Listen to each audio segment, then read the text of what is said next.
দর্শক আমন্ত্রণ diamond cement প্রসঙ্গ চট্টগ্রামে। আমি এই চেয়ারে বসবো না। বাচ্চু ভাই, এই চেয়ারকে ভয় পেও না। ডেন্টিস্টের পরামর্শ নাও নতুন কোলগেট অ্যাক্টিভ সোল, যা দাঁতের সমস্যা শুরু হওয়া মাত্রই থামিয়ে দেয়। না থাকবে ব্যথা, না থাকবে ভয়।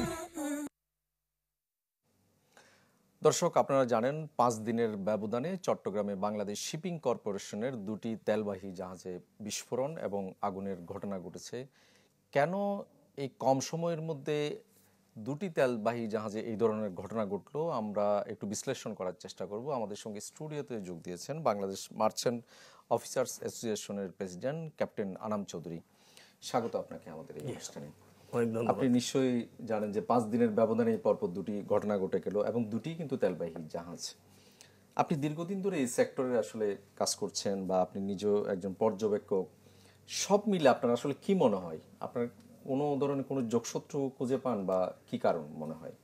দেখুন, আমি এই জাহাজে বাংলার জ্যোতি জাহাজে আমি ক্যাপ্টেন হিসেবে 1990 সাল থেকে নিয়ে 1991 জুলাই অলমোস্ট 18 মাস ছিলাম। এই সময়কালের মধ্যে আমি অলমোস্ট 72টা অপারেশন করেছি, STS বা লাইটনিং অপারেশন করেছি। এই জাহাজগুলি তখন থেকে অ্যাকচুয়ালি তত একবারে রুটিন মেনটেন্যান্সের মধ্যে ছিল না। এবং এই জাহাজটা দেখুন আজকে 1987-এ বিল্ড হওয়ার পরে আজকে 2024 সালে সেটার 37 থেকে 38 বছর এটার বয়স হয়ে গেছে। গ্লোবালি ট্যাঙ্কার জাহাজগুলো 20 থেকে 25 বছরের মধ্যে পরে আর নর্মালি অপারেট করে না। তবে দুই একটা ক্ষেত্রে স্পেশাল, যেমন অনেক আমেরিকান জাহাজ আমি চাকরি হ্যান্ডেল করেছি, ওরা 40 বছর পর্যন্ত চলে। কিন্তু সেই 40 বছরের যে মেনটেন্যান্স এবং যে পরিমাণ ওদের ইনভেস্টমেন্ট, এটা হিউজ। এবং এটাকে কারণ রুল শিপিংয়ে এত ফাস্ট চেঞ্জ করে যে এটা কমপ্লাই করতে গেলে আপনি হিউজ অ্যামাউন্ট অফ মানি আপনাকে ইনভলভ করতে হবে in modernisation, replacement of equipments, সব কিছুতে। যদি শুরুতে তেমন কিছু হয়নি। এবং এই জাহাজগুলি 2015 সালের পরে আর চালানোর কোনো উপায় নেই, কারণ তখনই বাই দ্যাট টাইম এই জাহাজের বয়স হয়ে গেছে অলমোস্ট 28 ইয়ার্স। তার মানে যেই ম্যাক্সিমাম পিরিয়ড অফ অপারেশন 25 বছর, তার থেকে ছাড়িয়ে আরও 3 বছর চলে গেছে। তাহলে আমার প্রশ্ন হলো যে এই জাহাজগুলি তারপরও কেন চললো? বাংলাদেশ শিপিং কর্পোরেশন অনেক জাহাজ ক্রয় করেছেন, নতুন জাহাজ প্রকিউর করেছেন। যেহেতু ওনাদের এটা একটা ব্যবসা ছিল, ওনাদের উচিত ছিল যে এই দুটো জাহাজের লাইটেনিং ব্যবসা ওনাদের একটা পার্মানেন্ট ব্যবসা, বিপিসির থেকে উচিত ছিল যে ওনারা এই ধরনের জাহাজ দুইটা তখনই প্রকিউর করা এবং এই দুইটা জাহাজকে স্ক্র্যাপে পাঠিয়ে দেওয়া। তো এটা করেন নাই, এটা বিরাট বড় দুঃখজনক। এবং আমি মনে করি যে আমার মেম্বার যারা ওখানে আছেন সিফেরার, এরা বিরাট বড় একটা ঝুঁকিপূর্ণ একটা জাহাজের মধ্যে আছেন। এবং সেই ঝুঁকি, আপনি যে কোনো জিনিস আমরা বলি যে হঠাৎ করে কোনো একটা অ্যাক্সিডেন্ট হয় না। জাপানিজরা বলে যে আপনার এটাকে বলে ওরা ডেভিল হান্টার 3000। ডেভিল হান্টার 3000 মানে হলো যে প্রতি 3000টা নিয়ার মিস অল্প ক্ষুদ্র ক্ষুদ্র মিলিয়ে একটা বিরাট বড় এক্সপ্লোশন হয়। আমার মনে হয় এখানে ডেভিল 3000 না 6000 ইভেন 9000 মতো হয়ে গেছে এই যে দুইটা এক্সপ্লোশন হয়েছে। এই যে এর আগের ঘটনা যেটা বাংলার জ্যোতিতে হয়েছিল, তখন তদন্ত কমিটি বলেছিল যে স্টোর রুমে জমাট বাঁধা গ্যাসের স্পার্কের কারণে একটা বিস্ফোরণ হয়েছে। কিন্তু আজকের ঘটনার পরে বিএসসি বলছে যে এখানে নাশকতার তারা আশঙ্কা করছেন। আপনার কি মনে হয়? দেখুন, আমি আমার অতীত অভিজ্ঞতা বলছি যে আমিও এরকম লোড জাহাজ দিয়ে অ্যাঙ্কারেজে ছিলাম। নাশকতা হলে তখন হতো, যে হবে না তা নয়, কিন্তু নাশকতা ইজ দ্য লাস্ট রিসোর্ট। এটা আমাদের সর্বশেষ, যখন আমরা কোনো কিছু খুঁজে পাবো না তখন আমরা মনে করবো যে এটা নাশকতা। আপনি যদি যেটা দেখেন, যে কোনো জাহাজে যখন আপনি ক্রুড অয়েল লোড করেন, জাহাজের ডেকের উপরে সবসময় একটা হাইড্রোকার্বন গ্যাস থাকে। হাইড্রোকার্বন গ্যাসটা ক্রুড অয়েল থেকে প্রডিউস হয় এবং এটা বাতাস থেকে ওজন বেশি, যার কারণে এটা ডেকের লো লেভেলে রোল করে। আনলেস যদি আপনার কোনো স্ট্রং উইন্ড বাতাস থাকলে তখন এগুলি সরে যায়। এই যে ট্যাঙ্ক, যে কম্পার্টমেন্টগুলি ওরা বলছে যে সামনে 4 পিক স্টোরের ভিতরে ওরা খুলছেন, সেই স্টোরগুলি উচিত ছিল কন্টিনিউয়াস একটা ভেন্টিলেশন করা, বা কন্টিনিউয়াস না করলেও অপারেশনের আগে বা কোনো কাজ করার আগে ওটা ভেন্টিলেশন করা উচিত ছিল। উইদাউট স্পার্ক আপনার হাইড্রোকার্বন এক্সপ্লোর করার কোনো উপায় নেই। আপনাকে জানতে হবে হাইড্রোকার্বন একটা হেক্সাগোনাল গ্যাস, এবং এই গ্যাসের ভলিউম যখন আপনার স্পার্ক হয়, একটা ভলিউম 600 টাইমস এটা এক্সপ্লোর করে। এই জন্য এক্সপ্লোশন হয়, আগুন ধরে না। বিকজ এটা এমনভাবে বৃদ্ধি পায় যে 600 গুণ এটা বৃদ্ধি পায়। এবং এই রেট অফ ট্রাভেল, মানে এই যে ফ্লেমটা ট্রাভেল করে এক জায়গা থেকে, it is almost 50 metres per second. তাহলে আপনি বুঝতে পারেন যে কত তড়িৎ, 500 মিটার্স পার সেকেন্ড, তারপরে কত তড়িৎ একটা স্পার্ক হলে গ্যাস পর্যন্ত যেতে পারেন। দেয়ার মাস্ট বি একটা গ্যাসের লিঙ্কেজ থাকতে হবে। তা আমার মনে হয় ওখানে ওদের এই ধরনের যে প্রিকশনগুলি ছিল, এগুলি আমার মনে অ্যাপ্রোপ্রিয়েট ছিল না। আর যদি ওনারা বলেন যে ওখানে খুলেছেন, নিশ্চয়ই কোনো একটা স্পার্ক সৃষ্টি হয়েছে, সেই স্পার্ক থেকে ইগনিশন হয়েছে এবং সেটা এসে এক্সপ্লোড করেছে। এবং যেটা আপনার সৌরভের কেসে বলতেছেন, দেখেন সৌরভের রাত্রে 12:30টার পরে কোনো অপারেশন থাকার কথা না, কোনো কিছু হওয়ার কথা না, তাহলে এটা কী করে হলো? সেটা একটা বিরাট বড় প্রশ্ন। কারণ জাহাজের অনেক সময় হয় যে বিভিন্ন ইকুইপমেন্ট আপনি অনেক জায়গায় চালিয়ে রাখেন, হয়তো অফ করে নেয়, ভেন্টিলেশন কন্টিনিউ করেছেন, অফ করে নেয়, মোটর গরম হয়ে দেয়ার একটা স্পার্ক যে কোনো সময় হতে পারে। তো ওটা আসলে ওদের বাস্তবে খুঁজে বেড়া উচিত যে আসলে কি হয়েছে। জাহাজের অফিসার যারা ডিউটিতে ছিলেন তাদেরকে জিজ্ঞাসা করা উচিত, এবং ওটা করে তো যদি কনক্লুশন না পান তাহলে ওনারা অন্য কোনো জিনিসে আসতে পারেন। কিন্তু আমার প্রশ্ন হলো যে এই একটা আন্ডার সাবস্ট্যান্ডার্ড একটা জাহাজকে কেন ওনারা লাইটার যে ব্যবহার করেছেন সেটা ওনাদেরকে জবাব দিতে আনতে হবে। এবং এটার ওনাদের কারণ হলো যে ওনাদের টপ লেভেল যারা ম্যানেজমেন্ট আছেন ওনাদের কিছুটা অনেক সেটব্যাক আছে। কারণ ওনারা হয়তো একটা লেভেল থেকে আসেন, ওনারা অ্যাডমিনিস্ট্রেশন করেন, কিন্তু ওখানে দরকার ছিল যে একজন যারা এই অপারেশনগুলি করেন বা যারা এটার দায়িত্ব থাকেন, এই অর্গানাইজেশনের দায়িত্ব থাকেন, has to be a mariner, এবং তার একটা টোটাল থাকতে হবে। মানে এটা একটা ডিফারেন্ট একটা সাইড অফ শিপিং। কারণ ট্যাঙ্কার হ্যান্ডলিং একটা আলাদা চ্যাপ্টার, এটাও কার্গো জাহাজ, বাল্ক ক্যারিয়ার, প্যাসেঞ্জার, এগুলির সাথে মেলানো যাবে না। আমরা আরো বিস্তারিত বিশ্লেষণ শুনবো, আপনার ছোট্ট একটা বিরতি নিতে হবে আমাদের। দর্শক, ছোট্ট একটা বিরতি নিব, ফিরবো একটু পর, সঙ্গেই থাকুন।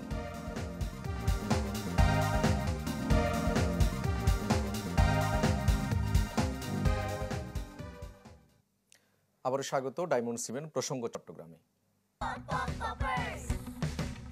কর্ন, মিল্ক, কোকোনাট আর বাটারের দুর্দান্ত কম্বিনেশনে ইয়াম্মি ক্রাঞ্চি টেস্টের পপার। বেশি ফান নিয়ে এখন 25 গ্রামের বিগ ফান প্যাকেট। এলো instant milk powder happy cow, যেমন সাশ্রয়ী তেমনি পুষ্টিগুণে ভরপুর। হ্যাপি কাউ ইনস্ট্যান্ট মিল্ক পাউডারের সাথে ফার্মল্যান্ডের চিনি গুঁড়া চাল একদম ফ্রি। দর্শক, আমরা আলোচনা করছিলাম মাত্র 5 দিনের ব্যবধানে বিএসসির 2টি জাহাজের দুর্ঘটনা নিয়ে। আমাদের সঙ্গে রয়েছেন ক্যাপ্টেন আনাম চৌধুরী। আপনি বলছিলেন এই যে অনেক পুরনো 2টি জাহাজ বছরের পর বছর চালিয়ে যাচ্ছে, যেগুলোর আসলে মেয়াদেই নাই এরকম। কিন্তু আমরা যখন সবশেষ ঘটনাটা যখন দেখলাম, বাংলার জ্যোতিতে যখন ঘটনা ঘটলো, এটাতে কি কারণে ঘটনা ঘটেছে, এটা প্রাথমিক কারণ হলেও তো বিএসসি জানে। তারপরও 5 দিনের ব্যবধান আরেকটি ঘটনা, আপনার কি মনে হয় আসলে বিএসসি প্রথম ঘটনার পরে সতর্ক ছিল? দেখুন, প্রথম যে ঘটনা ঘটেছে ওটার কিন্তু এখনো কোনো রিপোর্ট আমরা জানি না যে ওরা কি, ওনাদের ফাইন্ডিংটা কি, ওনারা কি পেয়েছেন সেটা এখন আমি জানি না।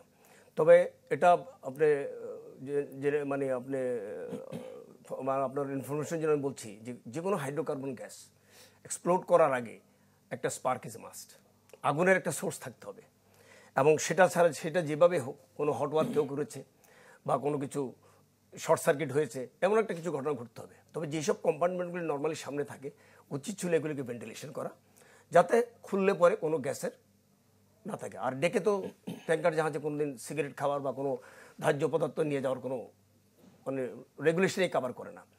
তো ওটা ওনারা যদি ওই রিপোর্টটা দিত তাহলে আমরা বুঝতে পারতাম যে কী হয়েছে। বাট আমি মনে করি যে কোনো একটা স্পার্ক হয়েছে, সেই স্পার্ক থেকে এই এক্সপ্লোশনটা হয়েছে, যেটা বাংলার জ্যোতিতে। এবং এটা সবচেয়ে বড় সৌভাগ্যের ব্যাপার যে এটা কোনো মানে কার্গো ট্যাঙ্কগুলিতে যেখানে তেল ছিল সেখানে এগুলি এসে পৌঁছায় নাই। যদি সেটা পৌঁছতো তাহলে দেখতেন যে হাইড্রোকার্বন গ্যাসের এক্সপ্লোশন ট্যাঙ্ক টু ট্যাঙ্ক, এটা একটা বিরাট বড় ম্যাসাকার হয়ে যায়। এবং এখানে যতগুলি ইনস্টলেশন আছে এবং যেসব দর্শকরা দেখতে গেছেন এরা অনেকেই কিন্তু হতাহত হতো। এটা একটা বিরাট বড় মানে বিপদ থেকে আমরা বেঁচে গেছি। বাট এই বিপদটা 3টা লাইফকে শেষ করে দিয়েছে। এবং আপনি যদি ভয়াবহতা দেখেন যে যে একটা ডেড বডি একটা ক্যারিয়ারের মানে ডেকের পাইপলাইনের উপরে ছিল, তার মস্তক ছিল না, তার সমস্ত শরীরটা রোস্টেড হয়ে গেছে। তাহলে আপনি বুঝতে পারেন যে এটা কী ধরনের ফ্লেম। এইসব ধরনের ফ্লেম অলমোস্ট 1500 ডিগ্রি সেন্টিগ্রেড পর্যন্ত এগুলি হিট হয়, এইসব এক্সপ্লোশনের যে ফ্লেমগুলি হয়। তাহলে আপনার নর্মাল আমরা পানি বয়েল করি 100 ডিগ্রিতে, তাহলে আপনি চিন্তা করে দেখেন দ্য অ্যামাউন্ট অফ হিট যেটা জেনারেট হয়েছে, এখানে বাঁচার কার কোনো উপায় নেই। আর অনবোর্ড থেকে কেউ স্যাবোটেজ করবে এটা চিন্তাও করা যায় না, কারণ তার লাইফ ইজ এট স্টেক। এবং যেটা হয়েছে যারাই কাছাকাছি ছিল সবাই মারা গেছেন। আমি খুশি হতাম যে জ্যোতির এই ইনসিডেন্টের পরে ওনারা একটা রিপোর্ট দিলে, সেই রিপোর্টের উপরে যদি একটা আমাদের কোনো অবজারভেশন থাকতো আমরা বললে ওনারা উপকৃত হতেন। কিন্তু সেই রিপোর্ট আমরা জানি না। সো ওনাদের ডিপার্টমেন্ট যারা ইনভলভ আছেন বা যারা কনসার্ন অথরিটি আছেন, ওনারা এটা থেকে কী শিক্ষা নিয়েছেন আমাদের বোধগম্যর মধ্যে নেই। আপনি নিশ্চয়ই জানেন যে 1.5 যুগ আগে এই বাংলার সৌরভে দুর্ঘটনায় পড়েছিল, সেই ঘটনার পরে এটির মেরামত করে আবারও চালানো হচ্ছিল। আপনার কি মনে হয় যে আসলে এইটা এতদিন ধরে আসলে ক্যারি করার কোনো প্রয়োজন ছিল? না, এটা তো প্রশ্নই আসে না। আপনি দেখেন যে প্রত্যেকটা একটা অ্যাক্সিডেন্ট, আমি আপনাকে আগেই বলেছি যে ডেভিল হান্টার 3000, এটা একটা গ্লোবাল একটা প্রবাদ শব্দ, এবং সেই শব্দের মধ্যে যে কোনো একটা এক্সপ্লোশন, কোনো একটা অ্যাক্সিডেন্ট হঠাৎ করে হয় না। অনেকগুলি ছোট ছোট ছোট ছোট ঘটনা এবং দুর্ঘটনা প্লাস আপনার নিয়ার মিস বা মিস, এইগুলির অ্যাকুমুলেশন হয়ে এগুলি ওভারলুক করলে, এগুলি যখন আপনি ক্যান নেবেন না তখন, তার মানে এরা ক্যান নেন নাই, এটা তো প্রমাণিত। এবং জ্যোতি সৌরভের ব্যাপারে যেহেতু এই জাহাজটা অবসলিট হয়ে গেছে এবং একটা জাহাজকে জোড়া তালি দিয়ে যেন তার মেশিনারিজ আর এত ব্যাকডেটেড যেগুলিকে রিপ্লেসমেন্ট করাও ডিফিকাল্ট, এবং চিটং পোর্টের জন্য এই দুইটা জাহাজ বিরাট বড় হ্যাজার্ড। এই যে জাহাজগুলি ঢুকে এবং বাইরে হয়, আপনার এদের স্পিড নাই এবং এদেরকে টাক দিয়ে ঠেলে ঠেলে আনতে হয়, টাক দিয়ে ঠেলে নিতে হয়, এবং যে কোনো সময় আজকে যদি জ্যোতির যে ঘটনা ঘটেছে বা সৌরভের যে ঘটনা ঘটেছে, এটা যদি রিভার প্যাসেজ দিয়ে ঢুকতে হতো এবং এটা নদীর মধ্যে হতো, তাহলে পুরো নদী আপনার তেলে ভেসে যেত এবং ইনস্ট্যান্ট যতগুলি সাইডে যে জায়গায় হতো এটা সিঙ্ক করলে পুরো চিটং পোর্টের যে স্বর্ণদ্বার সম্পূর্ণ বন্ধ হয়ে যেত। তাহলে আমাদেরকে বুঝতে হবে যে এইসব জিনিসগুলি নেগলিজেন্সের ইম্প্যাক্ট কত বিরাট বড় জাতীয় পর্যায়ে। তা আমরা সেই পর্যন্ত কেন ওয়েট করেছি, এটা আমার প্রশ্ন। নিশ্চয় আমরা আরো শুনবো, আরো একটা বিরতি নিতে হবে আমাদের। দর্শক, আরো একটা বিরতি নিব, ফিরবো একটু পর, সঙ্গেই থাকুন। আবারও স্বাগত ডায়মন্ড সিমেন্ট প্রসঙ্গ চট্টগ্রামে। দর্শক, আমরা আলোচনা করছিলাম বিএসসির জাহাজের দুর্ঘটনা নিয়ে। আমাদের সঙ্গে রয়েছেন ক্যাপ্টেন আনাম চৌধুরী। আমরা যতটুকু জানি যে এসপিএম প্রজেক্ট যেটা, সেটা আসলে কমপ্লিট হলে নতুন করে এই যে জাহাজ ব্যবহারের প্রসঙ্গ আসতো না। আপনার কি মনে হয় যে এত হাজার কোটি টাকা খরচ করেও একে তো সেটার সুফল কতখানি আমরা পেলাম, আর আমরা ঝুঁকিমুক্ত তো হতে পারলাম না? সার্বিকভাবে আসলে আপনার বিশ্লেষণটা একটু জানতে চাই। দেখুন, এসবিএম একটা ভালো প্রজেক্ট, কিন্তু এই প্রজেক্টটা 2015 সালে যে এই ধরনের 5,000 কোটি টাকার যে একটা ওরা প্রকল্পের ব্যয় ধরেছিল, সেটা 2018 সালে শেষ করার কথা, কিন্তু ওরা 3 দফা এটা বেরিয়ে এই প্রজেক্টকে এনহ্যান্স করে অলমোস্ট ডাবল টাকা ওনারা খরচ করেছেন, এবং খরচ করার পরে একটা অপারেশন করতে গিয়েই ওনারা ফেলিওর হয়েছেন। তাও গত বছরের জুলাই, 2023 সালে জুলাইতে ওনারা অপারেশনটা করেছেন, এবং 5 দিন করার পরে এটা ফেলিওর। কিন্তু ফেলিওরের কারণটা কি, এটা কিন্তু আমরা এখনও জানি না। এটা একটা হিডেন চ্যাপ্টারের মতো রয়ে গেছে, কারণ আমরা বেসিক্যালি আমরা এসবিএমে কাজ করেছি। সো এই এসবিএম ইজ স্পেশালাইজ একটা জব, এটা নর্মাল চিটং পোর্টের পাইলটের মতো জব না, যে আপনি একটা জাহাজ আনলেন জেটি বেঁধে দিয়ে চলে গেলেন, তা না। যখন একটা সমস্ত সাগরের মধ্যে একটা বয়ার মধ্যে একটা জাহাজ বেঁধে থাকেন, সেখানে আপনি এটা 24 আওয়ার, যতক্ষণ পর্যন্ত আপনি জাহাজ টোটাল মাল খালাস না করবে ততক্ষণ পর্যন্ত সব টাক বলেন, পাইলট বলেন, মুরিং মাস্টার বলেন, সবাই স্ট্যান্ড বাই থাকতে হবে। এটা হলো নিয়ম, এবং এই নিয়মের ব্যত্যয় ঘটলে এবং এই নিয়ম সম্বন্ধে যদি আপনি ওয়াকিবহাল না থাকেন, আপনার যদি কোনো এক্সপেরিয়েন্স না থাকে, তাহলে ফেলিওর ইজ এ মাস্ট, এবং সেটাই হয়েছে। তা আমার কথা হলো যে অনেকে বলেন যে এই এসবিএমের ফেলিয়ার বলি হিসাবে এই দুটি জাহাজ, আমি সেটাকে বলতে চাই যে এটা বলি না। প্রথম কথা হলো যে আমরা এখন যেমন এই দুইটা জাহাজ বন্ধ হয়ে গেছে, আমরা এখন জাহাজ চার্টার করেছি, তাহলে তখন আমরা চার্টার করতে পারতাম। আমরা চার্টার না করে এই জাহাজগুলিকে কেন বলি বানালাম, এটা একটা বিরাট বড় প্রশ্ন।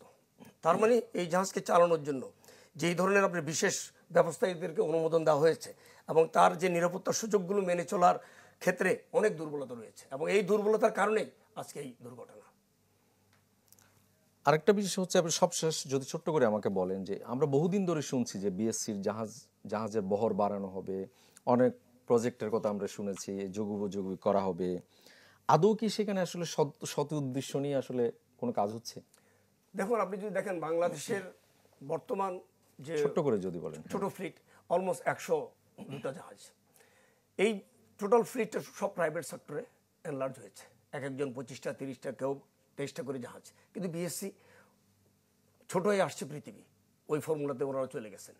বিএসসির প্রসেস অফ যে কেনার প্রসেস, এটা বিরাট বড় একটা ব্যুরোক্রেসিক ইনভলভমেন্ট, এবং সেই ইনভলভমেন্টে কস্ট ডাবল, অনেক ক্ষেত্রে ট্রিপল।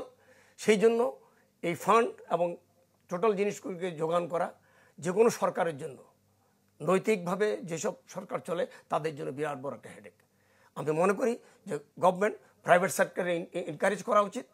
এবং আপনি দেখেন ইন্ডিয়াতে এসসিআই চলে গেছে, আমাদের চেয়ে স্ট্রং হয়ে। সো আমাদের নৌ ব্যবস্থাপনার মধ্যে অনেক আপনার দুর্বলতা রয়েছে, বিকজ এটা অনেক নন প্রফেশনালদের দিয়ে চালানো হয়। এবং আপনার আমাদের যে নৌ উপদেষ্টা উনি সব কিছু ঘুরে বলেছেন যে এখানে পুকুর চুরি না, নদী চুরি না, সাগর চুরি না, প্রশান্ত মহাসাগর চুরি। কিন্তু এই প্রশান্ত মহাসাগর চুরির মধ্যে কারা ইনভলভমেন্ট সেটা বাইর করা দায়িত্ব এখন। এবং এটা যতদিন পর্যন্ত করবেন না, people will die and nation will suffer.